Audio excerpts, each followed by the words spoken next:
I was strapped into the jump seat of a C-130 during a night training flight out of Falcon Ridge Airfield when the loadmaster leaned close and whispered that the pilots were seeing something off the left wing. His voice was tight, the way it gets when someone is trying not to sound nervous. I almost laughed, thinking he was messing with me. Then I leaned toward the small round window and saw it for myself.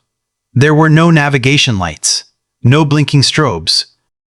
The sensor feed showed nothing with a heat signature. Just a dark shape sliding alongside us, perfectly steady, as if it were locked onto our airspeed and altitude. We were cruising at 20,000 feet, and whatever that thing was, it stayed there with us, close enough that I could track its outline against the stars. Nobody spoke for a few seconds. The engines droned on like nothing was wrong, but inside the cabin, the air felt heavy. I remember thinking that if this was another aircraft, it should have been talking to us, and if it was not an aircraft, then we were sharing the sky with something that did not care about the rules at all. I should probably explain who I was before that night, because it matters. My name is Staff Sergeant Daniel Mercer, and at the time I was a flight engineer with the 109th Airlift Squadron stationed at Falcon Ridge Airfield. I had been in the Air Force just over a decade, long enough to know that airplanes forgive nothing and paperwork forgives even less. My job sat right in the middle of that reality. I was responsible for monitoring systems, fuel balance, and performance in flight, and when something went wrong, it was my voice the pilots listened for.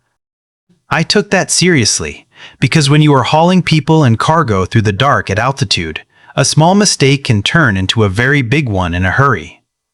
Our squadron had a reputation for being professional and boring in the best possible way. We flew routine transport missions, training sorties, and the occasional humanitarian run. The culture was simple: fly safe, write everything down, and fix problems before they become accidents. Safety briefs were not just words to us, we lived by them. If a gauge flickered or a radar contact looked strange, it went into the log. Nobody wanted to be the crew that skipped a report and ended up on a mishap board later. That culture was already in place when Colonel Matthew Granger took command. He was tall, sharp-looking, and carried himself like someone who expected a salute to be crisp every time. He had a reputation from his last assignment as a by-the-book officer who did not tolerate sloppiness. At first, most of us respected that. A strict commander can be a good thing in aviation. The problem was that Colonel Granger had arrived at Falcon Ridge with one thing on his mind: his next promotion. Everyone knew it. You could hear it in the way he talked about metrics and optics. He wanted our squadron to look flawless on paper. No incidents, no unusual reports, no questions that might drift up to higher headquarters. Before the night of my flight, there had already been quiet talk among some of the crews. Nothing dramatic. A radar return that did not match a flight plan. A blip that held position longer than it should have. A shape on infrared that disappeared too cleanly to be a weather balloon. Most of us chalked it up to equipment quirks or distant aircraft on odd vectors. Aviation is full of strange readings that turn out to be nothing. Still, the comments kept coming up in low voices during debriefs, usually followed by a shrug and someone saying, "Probably just clutter." What never happened was a formal report, not because anyone was ordered not to, but because nobody had proof. By the time a crew landed, the data would be overwritten or dismissed as a sensor glitch. It stayed in that gray area where things do not feel right, but you cannot point to a regulation and say, "Here's the problem." I had heard those stories and thought little of them, until I saw something with my own eyes. At the time, my life outside the aircraft was steady and fragile at the same time. I had a re-enlistment package in progress, which meant my supervisors were watching my record closely. One bad evaluation could stall it. My wife depended on my housing allowance to keep our small place near base, and my daughter had just started school. Stability mattered. I had worked hard to build a reputation as a dependable non-commissioned officer, someone who did not panic and did not cause trouble. Pilots trusted me. Younger airmen came to me with questions. That kind of trust takes years to earn and only moments to lose.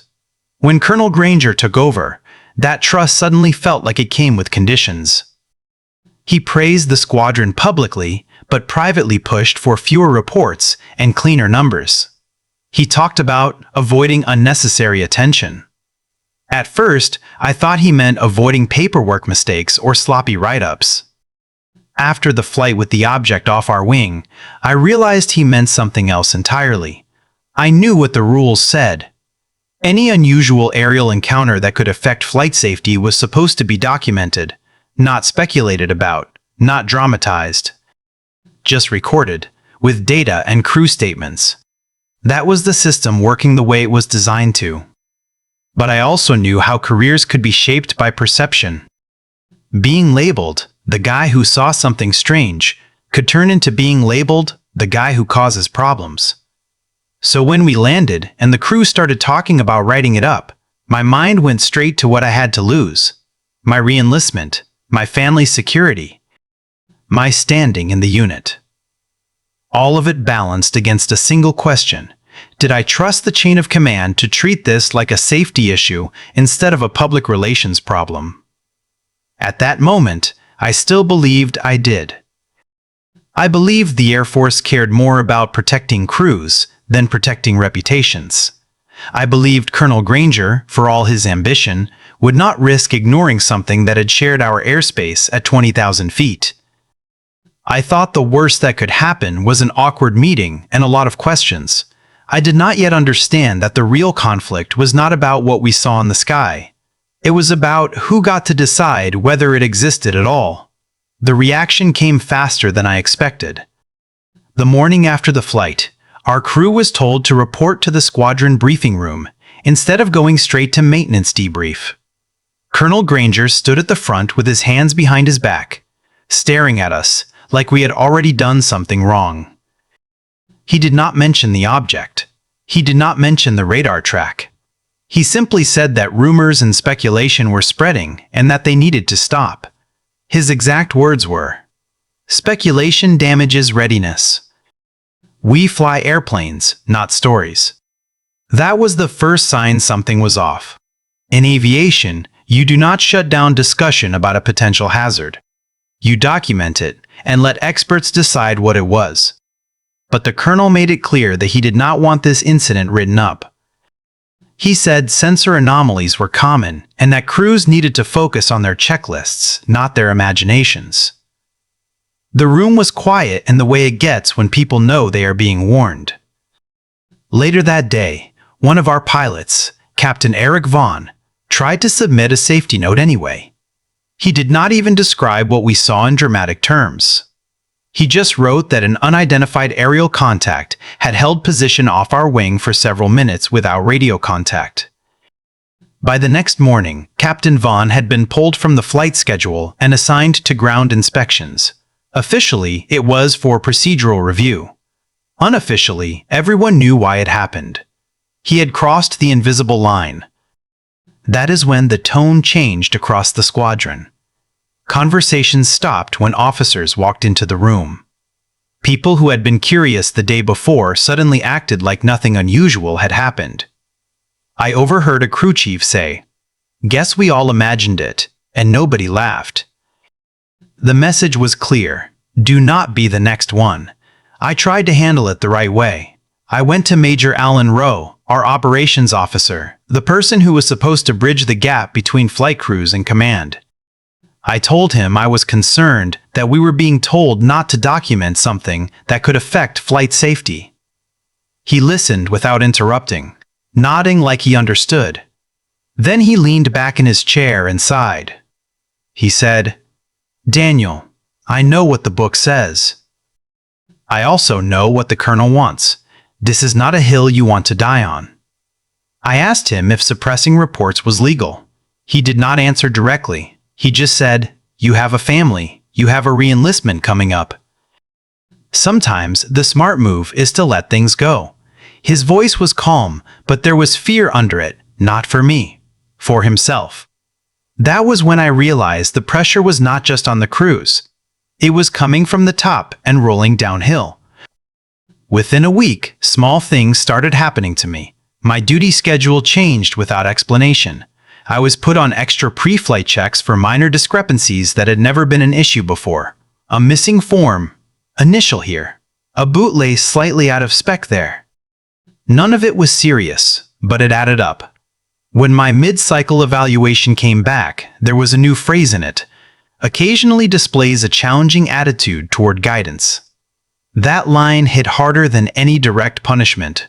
In the Air Force, words like that are seeds. They grow into patterns. I knew I had not changed how I worked. I still showed up early. I still followed procedures. The only thing I had done differently was ask questions about an incident my commander wanted forgotten. That was enough. The squadron briefing that followed sealed it. Colonel Granger stood in front of us again and said, "We will not entertain unofficial reports about unidentified contacts. If it cannot be verified, it does not belong in our logs." He looked straight at Captain Vaughn when he said it, and then his eyes passed over me for just a moment too long. Nobody spoke. Nobody challenged him. We all understood that unofficial now meant unwelcome. After that, the chain of command closed ranks completely. Requests for clarification went unanswered. The safety office deferred to operations. Operations deferred to the commander. The commander said there was nothing to discuss. It was a perfect loop. What bothered me most was not the object itself anymore. It was the shift in how truth was being treated. We were trained that facts mattered, that records protected us, that transparency kept people alive. Now we were being told that silence was better for the mission. That was not the Air Force I had signed up for. At night, lying awake in base housing, I kept running the same questions through my head. If that thing came back and something happened, would we be blamed for not reporting it? Would the same command that told us to stay quiet turn around and say we should have spoken up? And if I pushed this further, how long before challenging attitude turned into not recommended for re-enlistment? I was trapped between two versions of duty. One said, obey your commander and protect your career. The other said, protect your crew and follow the regulations. The retaliation was subtle enough that I could not point to a single action and call it abuse. But taken together, it was clear. Speak up, and your life gets harder. Stay quiet, and you keep flying. That was the moment I realized this was no longer just about an unexplained object in the sky. It was about whether the system that preached accountability would actually tolerate it. And judging by how quickly the walls went up around Colonel Granger, I had a feeling the fight ahead was going to be with people on the ground, not whatever we had seen in the air. I reached a point where I could not just sit with what I knew. The silence around the incident felt heavier than the incident itself, so I did the one thing I could do quietly, without asking permission. I went back to the regulations. Late at night, after my family was asleep, I pulled up the Air Force safety instructions and read them line by line, not summaries, not interpretations. The actual language. That was when I found it. A section that stated clearly that any potential airborne hazard, whether identified or not, had to be reported through official safety channels. It did not say only if confirmed. It did not say, unless the commander prefers otherwise. It said suppression of hazard reporting was itself a violation, not a gray area, not a suggestion, a violation. Seeing it in black and white changed something in me. Up until then, I had been wondering if I was overreacting. If this was just a judgment call by leadership that I did not like. But the regulation did not leave room for personal comfort. It existed for a reason. You could not improve safety if people were afraid to write things down. Around the same time, I got a message from someone I barely knew. Emily Carter worked as a civilian radar technician in the operations building. We had spoken maybe twice in passing. Her message was short and careful. She asked if I had a minute to talk somewhere private. We met near the back of the maintenance hangar, where the noise drowned out conversation. She looked nervous, the way people do when they are stepping into something they know they cannot step back out of. She told me she had seen the data from our flight before it was removed from the system. Radar track, timestamps, altitude. Not clear enough to explain what the object was, but clear enough to show that something had been there. Then she said something I did not expect. She told me she had saved a copy before it disappeared. She said she did not do it to cause trouble. She did it because she did not like being told to delete information that did not belong to her. She worked under civilian rules, not military ones, and she knew that wiping unexplained data without documentation could get her fired if it came out later. So she kept it. Quietly. That was the moment the balance shifted. Until then, all I had were memories and stories. Now there was a record. Not a theory. Not a rumor. A file with time and location attached to it. I did not ask her to give it to me right then. I just asked her if she would be willing to confirm its existence if it became necessary. She nodded, but she looked scared. I told her I understood and that she did not have to do anything unless she chose to. From that day on, the pressure on me increased. Inspections that used to take 5 minutes suddenly took 30. I was written up for a scuffed boot toe, for a pen missing from my chest pocket, for being slow to respond when called to the line, even though I arrived within the standard time. None of it was serious enough to protest, but it built a paper trail. That is how it works. You do not get charged with one big offense. You get buried under small ones. Then, Colonel Granger called me into his office. He closed the door himself, which was unusual. He did not sit down. He walked behind his desk and folded his arms. He asked me why my name kept coming up in conversations about the flight. I told him I had answered questions when asked. He said, I seemed invested in a narrative. I told him I was invested in safety reporting. His expression hardened. He said rumors damaged unit credibility. He said higher headquarters did not like unexplained stories attached to clean records. Then he leaned forward and lowered his voice. He said, Careers end over rumors, Sergeant Mercer. You should think about your future. It was not a direct threat. That is how people like him did it. It was wrapped in concern. Advice, not punishment.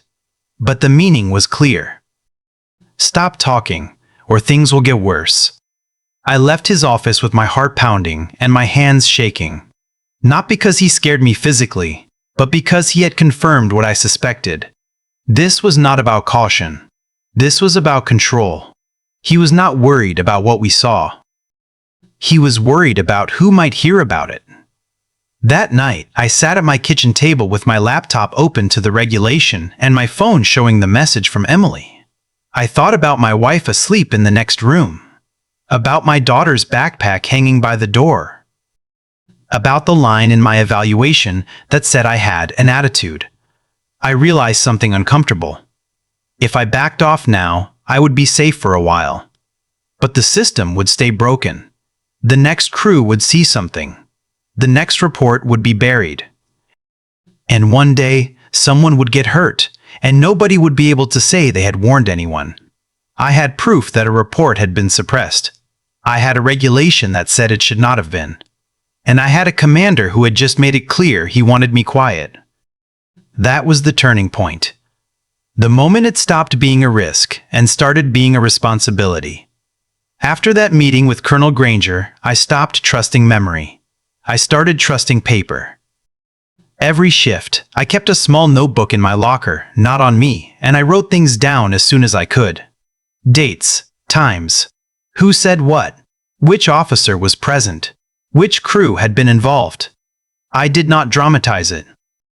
I wrote it the way I wrote flight logs, plain, factual, unemotional. Pilot reported visual contact. Commander directed no entry into safety system. Captain Vaughn removed from flight schedule. It felt strange, like I was building a case against my own unit. But I told myself I was just preserving the truth in case it disappeared again. I also saved emails, nothing classified, nothing dramatic, just routine messages that showed how questions were being redirected or ignored. When I asked about safety documentation procedures, the replies suddenly became vague.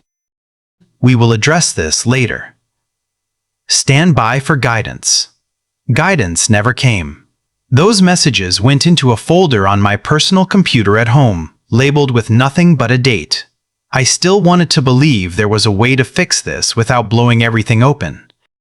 So I went to base legal, pretending I was just brushing up on policy. I told the desk sergeant I had a question about safety reporting requirements. A few hours later, I found myself sitting across from a JAG captain I had never met before. Her name was Captain Laura Kim. She asked what unit I was with and what regulation I was looking at.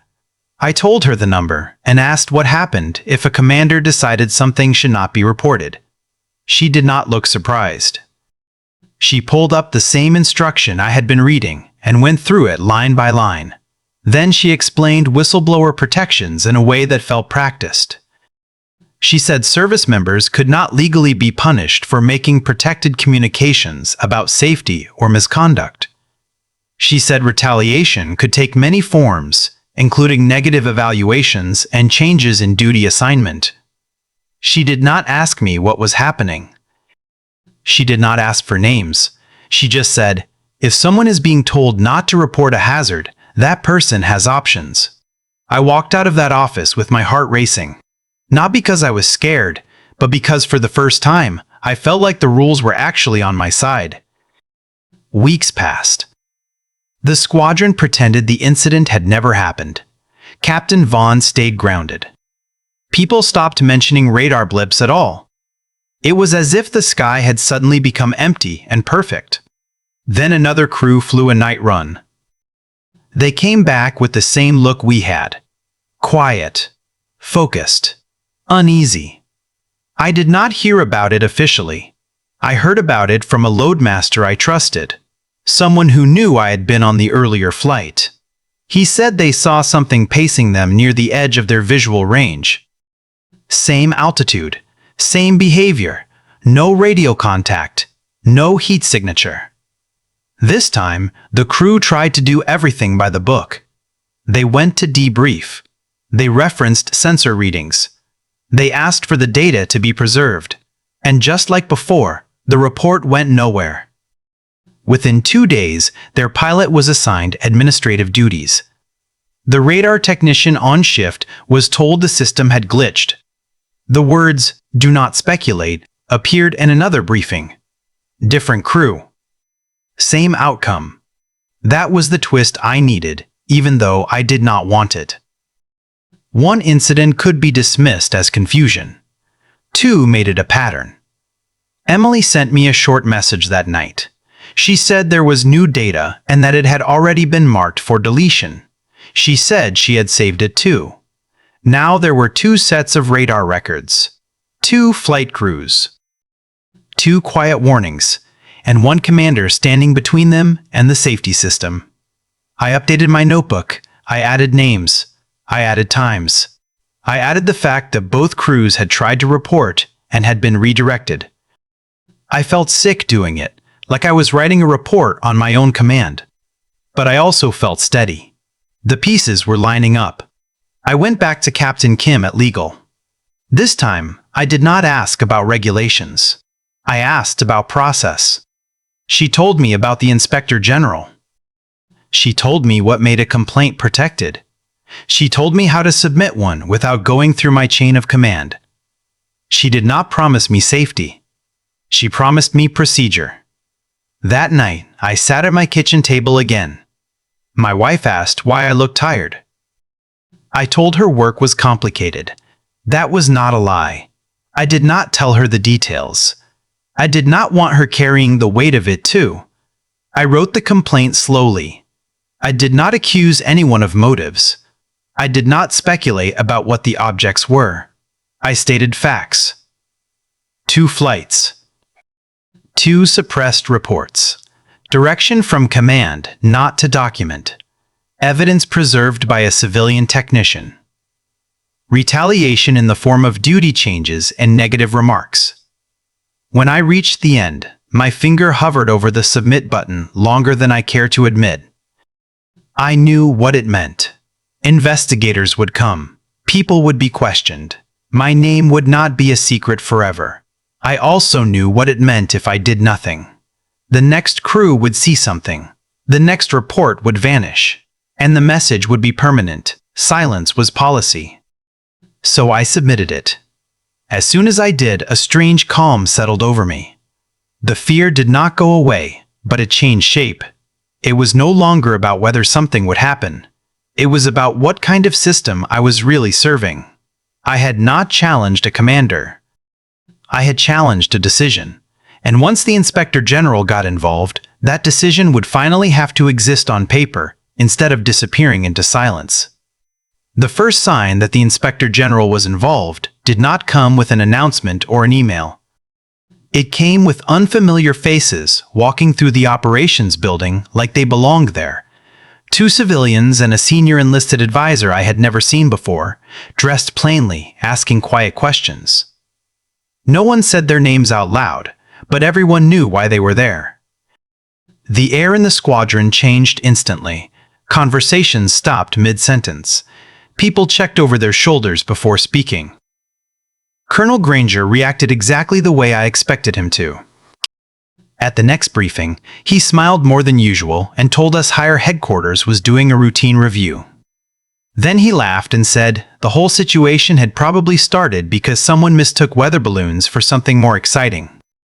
He said it casually, like a joke, but his eyes scanned the room as he said it, daring anyone to disagree. Behind the scenes, the pressure ramped up. Pilots who had been on the flights were pulled aside and reminded how unreliable night perception could be. Maintenance was asked if they were sure the sensors had been calibrated correctly. Radar techs were questioned about clutter and interference. It was not an outright order to change statements. It was worse. It was suggestion wrapped in authority. I heard my name for the first time in that context when a coworker told me Colonel Granger had called me disloyal. Not to my face. Never to my face. He said I was undermining command confidence and airing internal issues outside the family. That word stuck with me. Family. Families do not usually threaten each other's careers. My duty schedule changed the same week.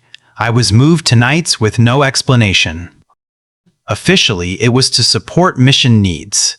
In reality, it pulled me away from the people being interviewed during the day and made me harder to reach. Nights wear you down. They mess with your sleep and your head. I knew exactly why it was happening. Rumors started spreading fast. I heard that I was trying to embarrass the unit, that I wanted attention, that I was chasing some kind of story. None of it was true, but rumors do not need truth to work.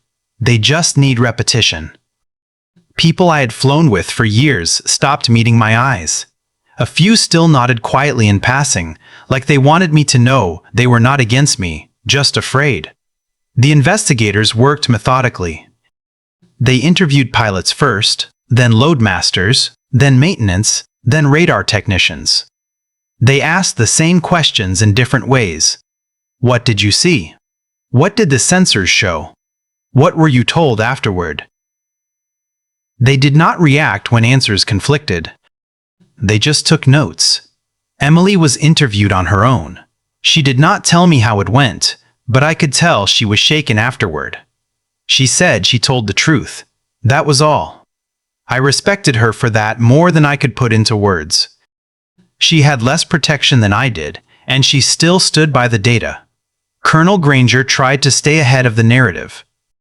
He started using phrases like overcautious interpretation and non-standard visual artifacts. He emphasized that no safety incident had occurred, as if the absence of an accident erased the risk. He framed himself as the steady leader keeping speculation from damaging morale. It was effective, at least on the surface. People like certainty, even when it is false. I was called in for my interview late one afternoon after a night shift. I sat across from two investigators who spoke calmly and did not rush me. They asked me to walk through everything from the beginning. I stuck to facts. I told them what I saw, what I was told afterward, what happened to Captain Vaughn, what happened to the second crew. I gave them dates and names from my notebook. I handed over copies of emails. I did not accuse Colonel Granger of motives. I let the pattern speak for itself. When it was over, one of the investigators thanked me for being thorough. That was it. No reassurance. No hint of outcome. Just procedure. The waiting was the worst part. Every day felt like a test I did not know the answers to.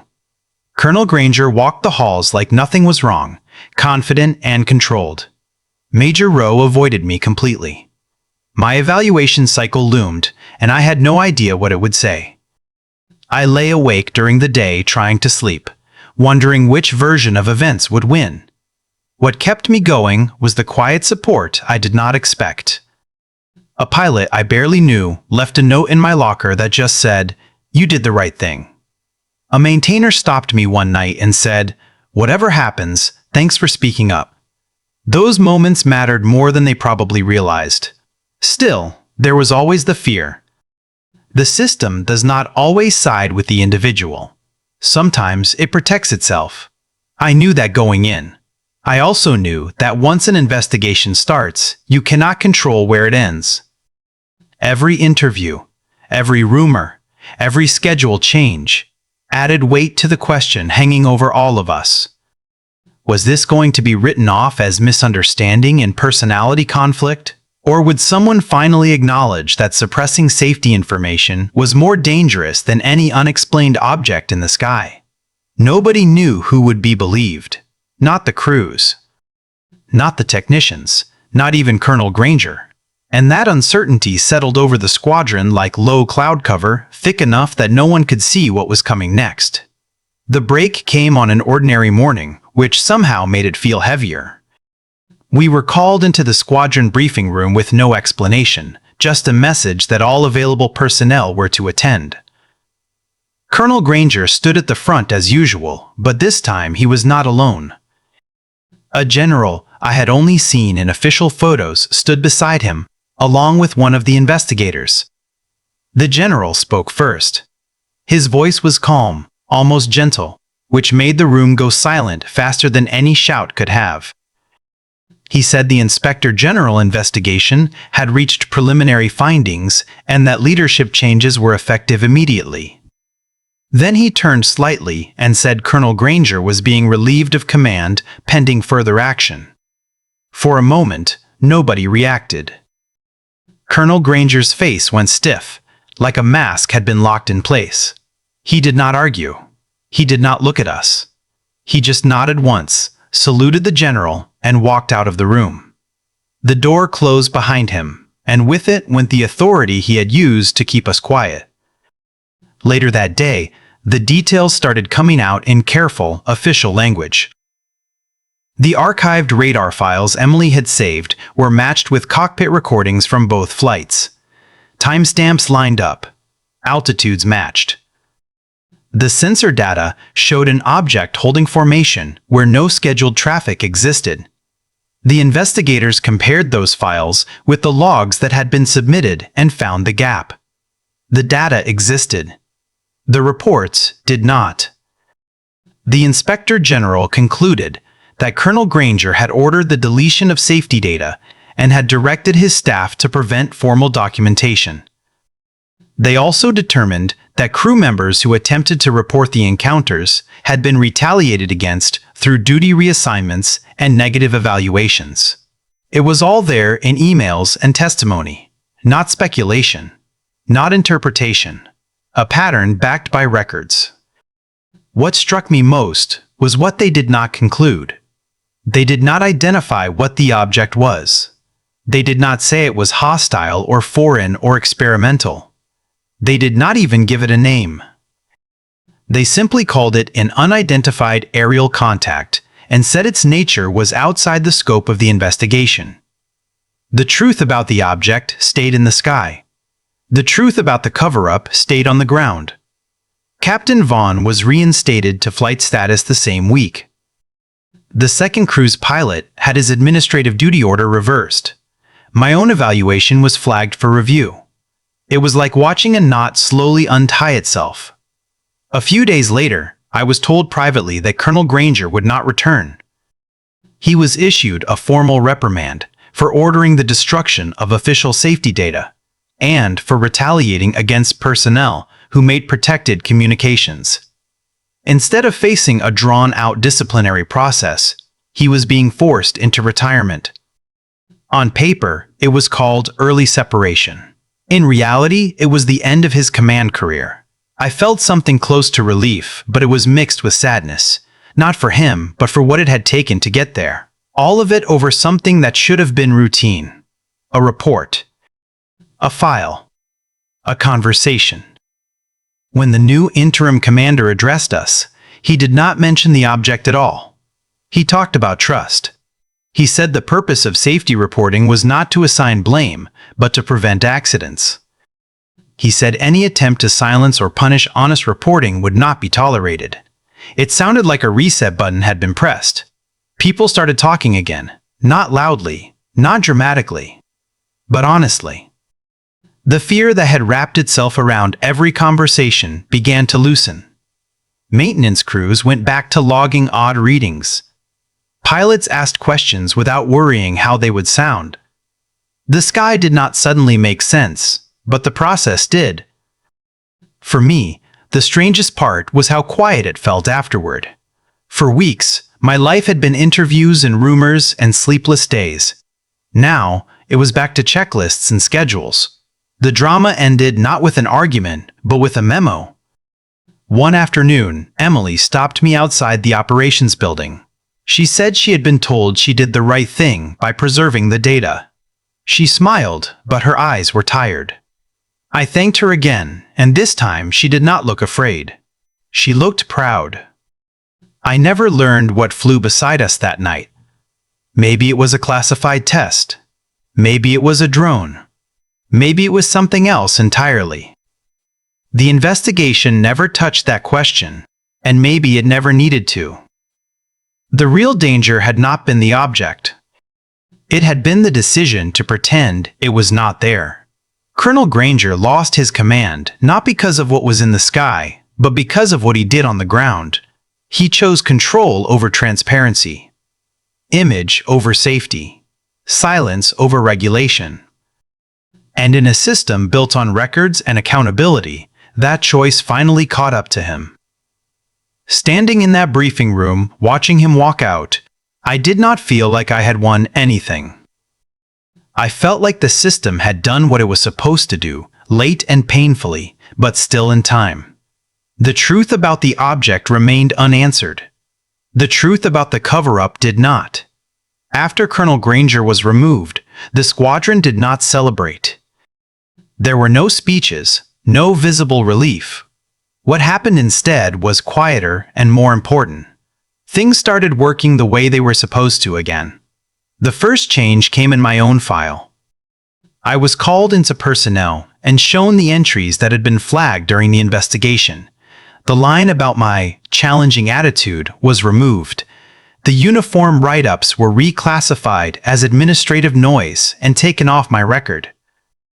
The duty schedule changes were documented as retaliation and reversed. It felt strange watching those words disappear, like erasing a version of myself that had only existed on paper. For weeks, those notes had hung over me like a shadow. Now, they were just gone.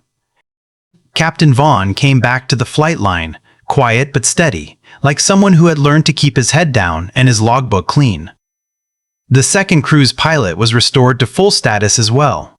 No apology was issued, but no one needed one. The reinstatement said enough. The new interim commander, Colonel Thomas Hale, gathered us for a briefing a few days later. He did not talk about investigations or discipline. He talked about reporting. He said unusual contacts, sensor anomalies, and visual sightings were to be logged the same way any other hazard would be. No speculation, no filtering, just facts. He said safety reporting was not optional and not political. It was procedural. Then he said something that stayed with me. He said, "If you think something does not belong in a report, let the safety office decide that. Not your supervisor, not me. The process exists for a reason." It felt like oxygen returning to a room that had been sealed. Slowly, the culture shifted back. Conversations in the break room sounded normal again. People complained about weather and maintenance delays instead of whispering about who might be listening. Radar technicians logged odd returns without wondering if they would be told to delete them later. Pilots started realizing that asking questions did not make them targets. Emily kept her job. The data she saved became part of the investigation file and then part of the training brief. Her name was never announced publicly, but everyone who needed to know understood what she had done. She went from looking over her shoulder in hallways to walking with her head up. She told me once that the hardest part had been waiting, not knowing if she would be blamed for preserving the data. When it was over, she said it felt like a weight had been lifted off her chest. Major Rowe was reassigned not long after Colonel Granger left. He was replaced by a lieutenant colonel from outside the wing who had no connection to the incident. The new operations officer made a point of sitting in on debriefs and listening without interrupting. He did not try to manage the story. He let the crew speak. What surprised me most was how morale improved without anyone trying to fix it. No slogans, no posters, no speeches about unity, just trust returning where fear had been. People worked the same hours and flew the same missions, but they did it without the constant pressure of wondering whether honesty would cost them something. I started sleeping again. Not perfectly, but better. My nights went back to being about flight schedules instead of court procedures and interviews. My wife noticed before I did. She said I stopped staring at the wall in the evenings. I had not realized I had been doing that. Every now and then, someone would ask me if it had been worth it. They always asked quietly, like they were afraid of the answer. I told them the same thing every time. I said it had not felt like a choice. It had felt like something that would not leave me alone until I acted. The process had been slow, painfully slow. There were weeks where nothing seemed to move. Weeks where it felt like the system was protecting itself instead of the people inside it. But when the rules were finally applied the way they were written, they worked. Not perfectly. Not dramatically. But correctly. The object we saw never came back. Or if it did, nobody I knew encountered it again. The investigation never identified it, and in a strange way, that stopped mattering. What mattered was that if it did come back, there was now a place for that fact to live. A log. A file, a report, something that could not be erased just because it was inconvenient. One afternoon, I stood on the flight line watching a crew walk toward their aircraft, helmets under their arms, joking about coffee and weather. It looked like any other day. That was when I realized the real outcome of everything we had gone through. Normal had returned. Not the old normal, where silence kept things smooth, but a better one, where procedure meant protection. Where the chain of command was not a wall but a channel. Where safety first was not just a phrase in a briefing slide. I did not come out of it feeling like a hero. I came out of it feeling tired and older in ways that had nothing to do with time. But I also came out of it with something solid under my feet again. A sense that the system, when forced to look at itself, could still correct course. It had taken evidence. It had taken witnesses. It had taken patience. But in the end, it had taken rules seriously. And for the first time since that night at 20,000 feet, that felt like enough. Looking back, I never set out to challenge a colonel or prove a point. I only wanted to make sure a dangerous situation was written down the way it was supposed to be. In aviation, pretending something did not happen does not make it safer. It just makes it invisible. And invisible problems have a way of becoming very real ones later. What this experience taught me is that leadership is not about protecting your image or your career timeline. It is about protecting the people who trust you with their lives. Real authority is not measured by how quiet a unit looks on paper. It is measured by whether the truth can survive inside it. I also learned that standing up inside the system is nothing like the movies. It is slow. It is lonely. It is mostly paperwork and waiting. There are no dramatic speeches, no instant justice. Just dates, statements, and regulations that mean something only if someone is willing to use them. Patience and evidence mattered far more than anger ever could. The Air Force did not punish me for telling the truth. It punished someone for hiding it. That difference is important. It reminded me that the rules are not just there to control people. They are there to protect them, even when it feels uncomfortable. I still do not know what flew alongside us that night at 20,000 feet. Maybe I never will. But I know this: the real threat was not in the sky. It was in the decision to erase what we saw. And that is a danger no aircraft can outrun. If you want to hear more real military stories like this, make sure you hit that subscribe button to Military Update. And tell me in the comments, where are you watching from?